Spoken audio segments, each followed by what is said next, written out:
On observe que dans le domaine de la lutte antiterroriste, les États-Unis et le Maroc ont fait de grands progrès depuis les événements du 11 septembre.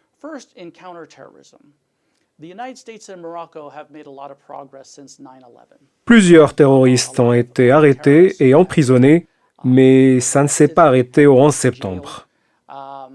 Malgré la présence de plusieurs prisonniers marocains à Guantanamo et avec la montée en puissance de Daesh en Irak et en Syrie, près de 2000 Marocains ont rejoint les rangs de cette organisation terroriste.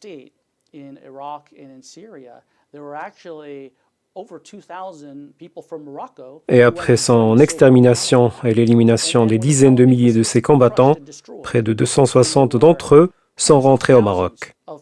Plusieurs ont été arrêtés et ceux qui ont été libérés doivent être réinsérés à travers les actions de la société civile parce que si cela ne se fait pas, ils reviendront sur le front du combat et du terrorisme.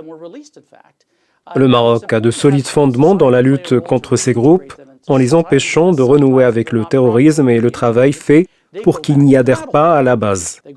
Le premier fondement, c'est la sécurité intérieure.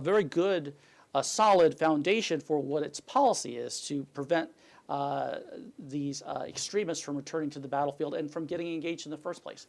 The first is internal security measures. Dans les pays libres et ouverts, vous ne pouvez échapper au terrorisme si vous ne disposez pas d'une sécurité intérieure. Le deuxième fondement, c'est la lutte contre la pauvreté, qui est généralement utilisée par les terroristes pour attirer les pauvres avec l'argent. Un travail prodigieux a été accompli dans ce sens parce que quand des idées extrémistes circulent en concomitance avec la pauvreté, c'est comme le feu qui se rapproche de l'essence.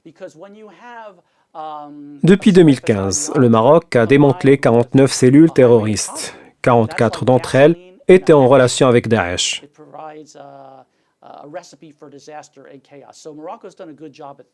Le Maroc a arrêté 772 personnes en lien avec le terrorisme. Le Royaume est aussi victime du terrorisme, comme ce fut le cas en 2011 au café Argana à Marrakech, avec la mort de 17 personnes, dont de nombreux touristes étrangers.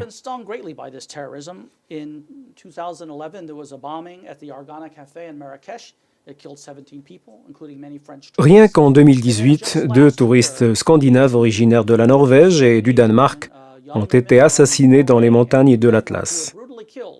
Un événement dont l'atrocité a suscité la réaction de la communauté internationale. Il constitue aussi un danger pour le secteur touristique marocain. Al-Qaïda au Maghreb est toujours actif en Algérie, en Tunisie, en Libye et au Maroc.